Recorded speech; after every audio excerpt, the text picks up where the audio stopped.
San Andrés Avelino, teatino, 10 de noviembre.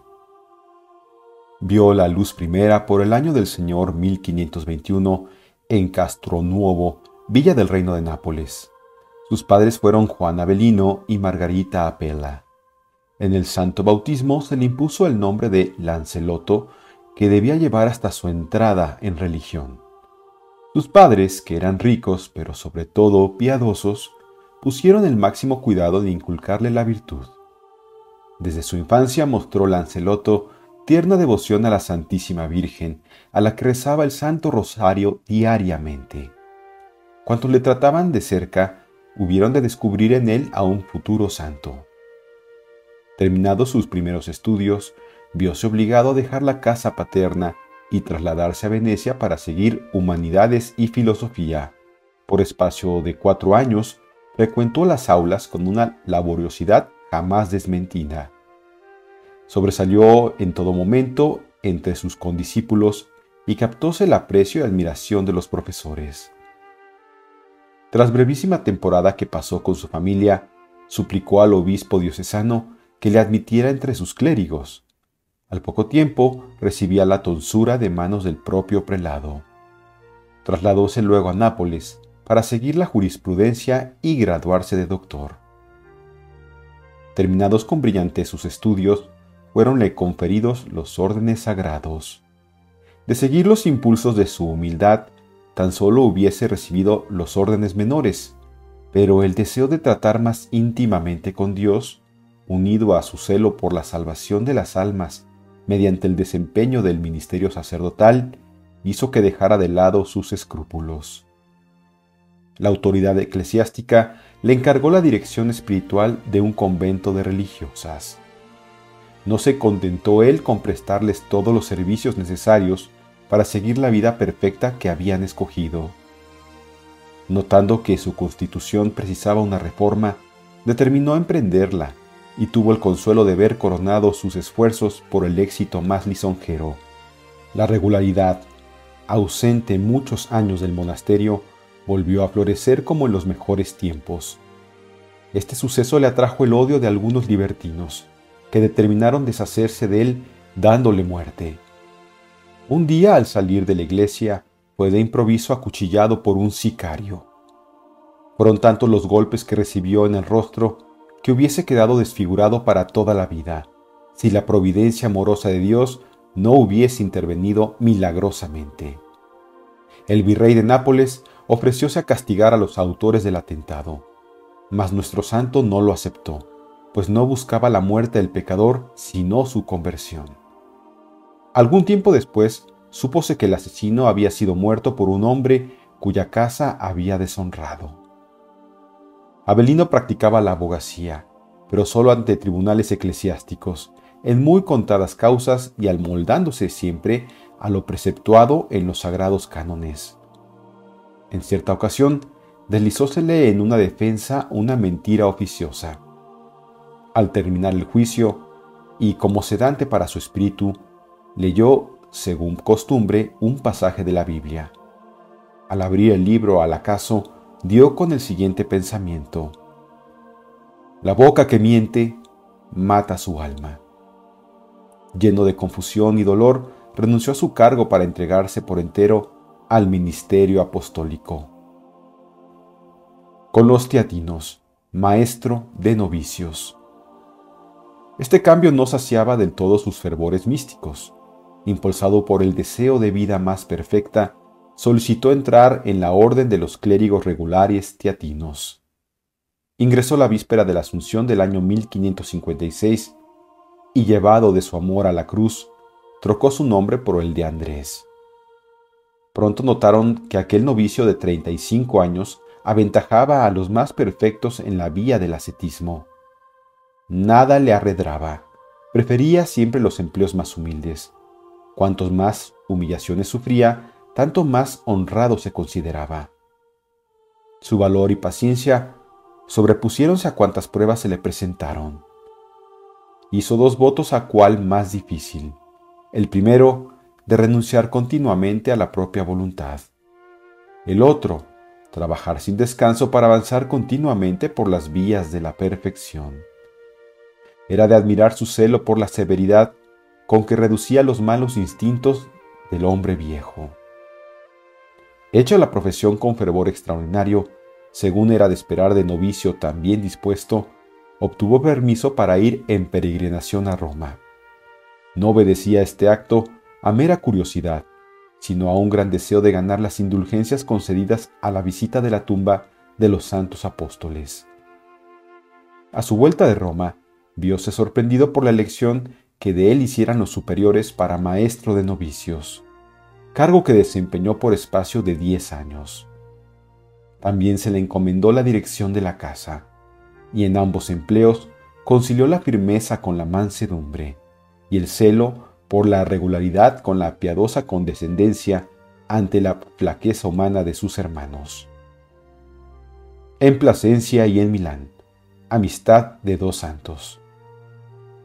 Conociendo el general de la orden las múltiples pruebas de prudencia y santidad que había realizado nuestro santo en el desempeño de su difícil empresa, encargóle la fundación de las nuevas comunidades de Plasencia y Milán. El bien hizo que en estas poblaciones granjeóle el aprecio de los buenos a la par que el odio de los malos, sobre todo en Plasencia, en donde, por la fuerza de sus sermones y pláticas, logró reprimir el lujo femenino y convertir un gran número de pecadoras públicas. Hízose campaña para enajenarle el aprecio del pueblo, al mismo tiempo que se escribía al duque de Parma para expulsarlo. Tanta calumnia solo sirvió para acrecentar su autoridad y hacer más patente la injusticia con que era combatido el siervo de Dios. No queriendo el duque obrar a la ligera, se informó por sí mismo de cuanto le decían y determinó visitar a fray Andrés Avelino. Este apareció tal como era, un hombre de Dios lleno de espíritu apostólico. Al terminar la entrevista, tuvo el duque la convicción de que poseía un santo en sus estados. La duquesa quiso también conocerle. En la visita, hízose acompañar de su hijo, para el que pidió al santo varón una bendición especial. Por su parte, le tomó por confesor y director de conciencia. El bien obrado por Andrés en Plasencia fue reconocido por el general de los teatinos, quien determinó extender su campo de acción y nombróle al efecto visitador de Lombardía. Puso el santo tanta prudencia, firmeza y bondad en el desempeño de su cometido, que al terminar le confiaron la dirección de la Casa de Milán. Esta comunidad era de las protegidas por el santo arzobispo Carlos Borromeo, circunstancia que motivó la recíproca comunicación de aquellas 2 almas tan íntimamente unidas con Dios y de idénticas aspiraciones. Hacíanse partícipes uno a otro de las gracias con que el Altísimo recreaba su espíritu en retiros tan dispares como el palacio episcopal y la celda humilde de un convento. En cierta ocasión, Andrés declaró al arzobispo habérsele aparecido Jesucristo y haber dejado embriagada su alma de suavísimo deleite y de tal manera gozosa y desbordante que, desde aquel punto, ninguna belleza humana podía satisfacerle. La aspiración suprema de su corazón era unirse al sumo bien para quien solo vivía y por el que estaba dispuesto a imponerse cualquier sacrificio. Rehúsa el episcopado. La fama de sus virtudes llegó hasta el solio pontificio. Gregorio XIV, que a la sazón regía los destinos de la Iglesia, quiso honrarle ofreciéndole un obispado. Pero este humilde siervo, a quien el pensamiento de semejante dignidad era insoportable, la rehusó. El amor que tenía a la sumisión y dependencia hacía que cuando desempeñaba el cargo de superior siguiera en todo, con la sencillez de un novicio, la dirección de otro religioso. Lo único que pudo obtenerse de su humildad fue que, atendiendo al bien general de los fieles, se le otorgara el poder de absolver en adelante toda clase de casos reservados. Desde Milán, Andrés volvió a Plasencia para encargarse nuevamente de la dirección de la casa. Aquí tuvo el consuelo, aunque con el natural pesar, de preparar a una santa muerte a su antiguo discípulo y novicio padre Juan Francisco Solario, a quien había escogido por director espiritual. Terminado el tiempo reglamentario, quiso el capítulo general de la orden reelegirlo para la misma casa o al menos ponerle al frente de otro convento.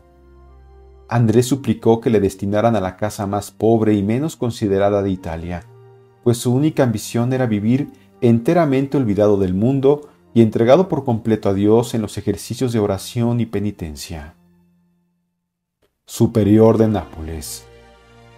El capítulo no fue del mismo parecer y diole orden de trasladarse a la residencia de San Pablo de Nápoles, una de las más importantes de la orden.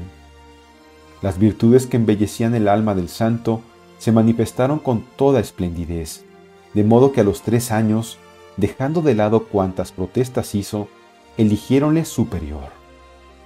Durante este nuevo directorado, tuvo el consuelo de asistir a la fundación de una nueva casa de la Orden de Nápoles, bajo la advocación de Nuestra Señora de los Ángeles.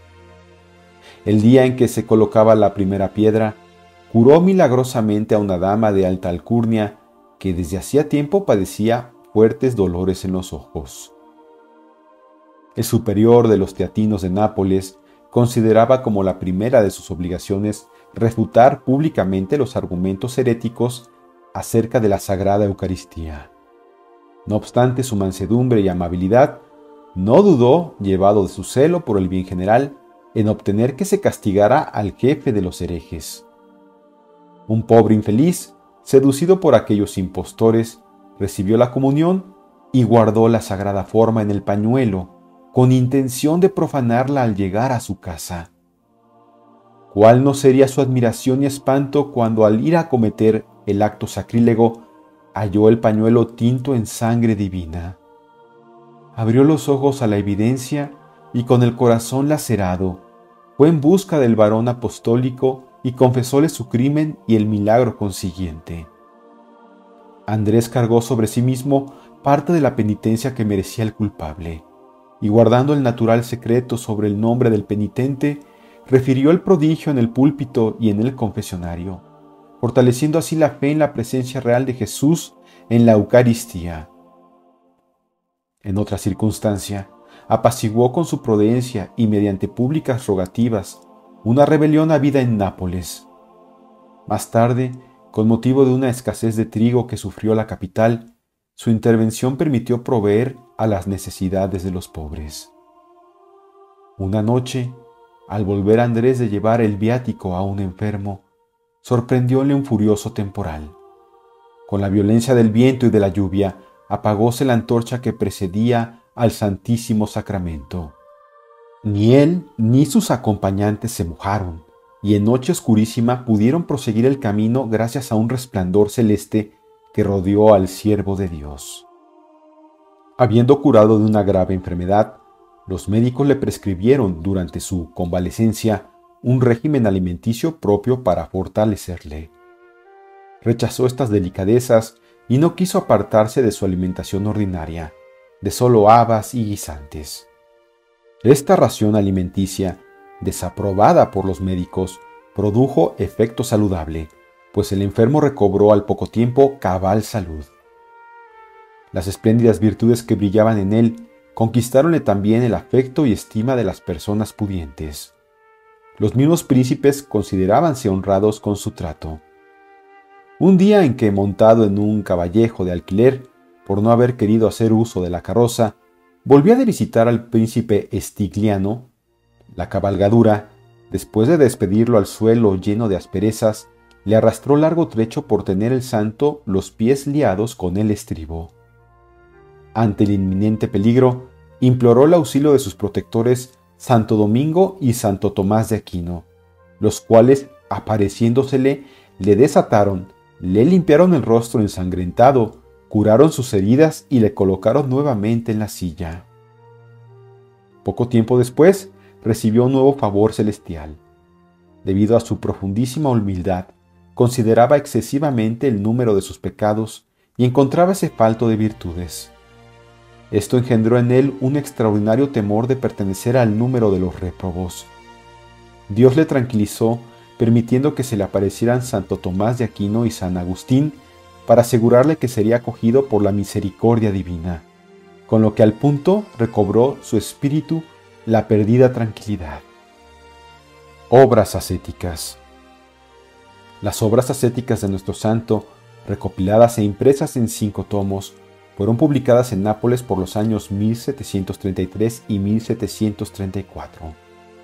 El primer volumen de ellas contiene: primero, un tratado de oración; segundo, explicación de la oración dominical; tercero, reflexiones referentes a diversas oraciones usadas por la Iglesia para honrar a la Santísima Virgen; cuarto, comentario a la Epístola de Santiago. En el segundo volumen hallamos, primero, un tratado sobre la renuncia del mundo; segundo, comentarios a los Salmos 118 y 45; tercero, exposición de las bienaventuranzas. Forman el tercer tomo las homilías de los evangelios dominicales y del tiempo pascual. El cuarto tomo contiene un tratado intitulado El Espíritu en Acción, diversas meditaciones, avisos a una religiosa, explicación de los dones del Espíritu Santo y una disertación sobre el pecado original. Finalmente, forman el tomo quinto diferentes capítulos que estudian la humildad, el amor a Dios y al prójimo, la misericordia divina y otras virtudes cristianas. En tomo aparte imprimióse su interesantísima correspondencia, que es, por cierto, una obra de extraordinario valor literario e histórico. Sufre un ataque de apoplejía. 2 años antes de que sucediera, Andrés Avelino anunció a varias personas de su intimidad la fecha de su muerte, la cual conocía por divina inspiración. A los 88 años, cayó gravemente enfermo, pero no le abandonaron un momento la serenidad y el buen humor. En cierta ocasión, habiendo faltado a una observancia regular el hermano que le asistía, se le impuso una penitencia. El venerable anciano solicitó cumplirla por haber sido él el causante de la transgresión, mas no se juzgó prudente acceder a su deseo. Entonces, abrazando a Andrés al hermano, le aseguró que en el término de 8 días se vería libre de tanto cuidado. El mismo día de su muerte, revistióse para celebrar la Santa Misa y, estando al pie del altar, perdió el sentido, víctima de un ataque de apoplejía, en el mismo momento en que decía las palabras introibo ad altare Dei. El ataque fue tan brusco que, de no haberlo impedido el acólito, habría caído desplomado a tierra, si es que podía caer, como se expresa Clemente XI en la bula de canonización. Aquel anciano intrépido que envejeció en el servicio de Cristo y a quien la muerte sorprendió combatiendo por la fe. Los asistentes apresuráronse a prestarle los auxilios necesarios. Los padres teatinos, prontamente avisados, trasladáronle a la residencia contigua a la iglesia y le aplicaron diferentes remedios, aunque con resultado negativo. La violencia del mal le privó del uso de la palabra, pero conservó la lucidez de su espíritu hasta el postrer instante, como lo daba a entender el que con signos y gestos manifestara su ardiente deseo de ser trasladado a la iglesia y colocado frente al altar mayor. Habiéndole preguntado el superior si era para recibir la Sagrada Eucaristía, Andrés afirmó inclinando 2 veces la cabeza e insistió en sus ruegos hasta que le prometieron que serían satisfechos. Luego le trasladaron a su celda para recibir los cuidados necesarios. Los médicos declararon que le quedaban pocas horas de vida. Entonces se apresuró la administración de los últimos sacramentos. Andrés, no obstante sus acerbos dolores, conservó pleno dominio de sí mismo. Cuando vio que se acercaba el sacerdote con el santo viático, dio pruebas de su extraordinario fervor, sacando fuerzas de flaqueza para salir de la cama con el fin de recibir al Señor postrado en el suelo. La violencia del mal, unido a la orden del superior, impidióle llevar a cabo su deseo. Postreros instantes, culto y reliquias. Después de haber recibido los santos sacramentos, el enfermo descansó algunas horas. Lo mismo los religiosos que los seglares, entraban en la celda para despedirse y pedirle su última bendición. El paciente los reconocía a todos y amablemente satisfacía sus deseos. En el transcurso de su vida, predijo varias veces que durante su agonía habría de sostener encarnizada lucha contra el enemigo del género humano. Cuando los que le asistían vieron que contraía su rostro como dominado por el terror y que su semblante apacible se velaba por la tristeza, creyeron llegada la hora del combate predicho y rogaron por él con fervor, pidiendo al Altísimo le concediese tranquilidad de espíritu y una muerte apacible. Andrés, por su cuenta, fijó repetidas veces la vista suplicante en una devota imagen suspendida en la pared, y poco a poco fue recobrando el sosiego acostumbrado. Pasados breves instantes, fueron visibles los coloquios que sostenía su alma. Finalmente, con la alegría del cautivo que recobra la libertad, abandonó la cárcel del cuerpo para ir a los brazos amorosos de su Redentor, el día 10 de noviembre de 1608. En cuanto el sueño de los justos se apoderó de Andrés, apresuróse el pueblo a visitarle, ávido de poseer algo que le hubiese pertenecido o estado en contacto con su cadáver, y llegaron a cortarle barba y cabellos para conservarlos como reliquias. La princesa Estigliano quedó curada de un cáncer con solo aplicar en la parte dolorida unas cuentas del rosario que usaba nuestro devotísimo fraile. El cadáver permaneció expuesto algún tiempo en la iglesia conventual. A los 3 días, de su cabeza y de otras partes de su cuerpo manó sangre en tanta abundancia que el sudario quedó completamente impregnado y pudieron llenarse 3 ampollas. Los médicos certificaron el carácter sobrenatural de aquella sangre. Al contacto del milagroso líquido, varios enfermos sanaron de sus dolencias. El 9 de diciembre del año siguiente, el cuerpo fue exhumado y hallósele incorrupto. San Andrés Avelino fue beatificado por Urbano VIII en 1628 y canonizado por Clemente VI el 22 de mayo de 1712. Nápoles y Sicilia le cuentan entre sus principales patronos. El 18 de agosto de 1725, Benedicto XIII ordenó fuera su fiesta de precepto y de rito semidoble. Pío IX, en 1864, la elevó a rito doble y fijóla en el 10 de noviembre. Los fieles de Roma celebran la fiesta de San Andrés Avelino con gran pompa y devoción. La comunión general suele tener lugar en la iglesia de San Andrés del Valle, y durante la función se distribuyen medallas bendecidas e indulgenciadas in articulo mortis. La misma práctica existe en Santa María del Sufragio, con la particularidad de que las medallas son bendecidas previamente por el sumo pontífice. El cuerpo de San Andrés Avelino descansa en la iglesia de San Pablo de Nápoles, de los Teatinos, y es objeto de muy grande veneración.